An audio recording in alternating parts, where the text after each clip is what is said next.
Okay, so here is my little truffle box card featuring the Classic 50s collection from cottagecuts.com. And I created a tent, kind of like a tent fold card base, and then the little box sits on top. And I designed it so that it would go in line with the size of the jukebox die that is part of the collection.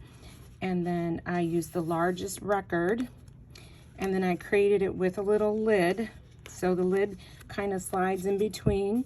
And I used the large record, and I put like a little bit of foam tape and the bottom half so that it would just kind of slide down and fit. And you can fit some little mini treats, like I think I have like 5 of those little mini musketeers in there, and then it just shuts, and then it will sit right inside this, and it has tent fold, like I said, so that it actually folds flat, but then they can stand it up.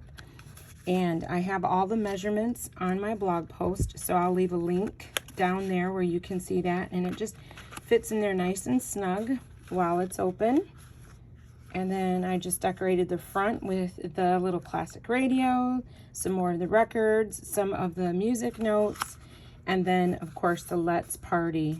So the details and pictures will be on my blog post. So make sure you head over to cottagecuts.com and pick up this wonderful collection. So many versatile uses for it. But yeah, that's it. So head over to my blog as well, craftymelinda.com, and I will see you next time.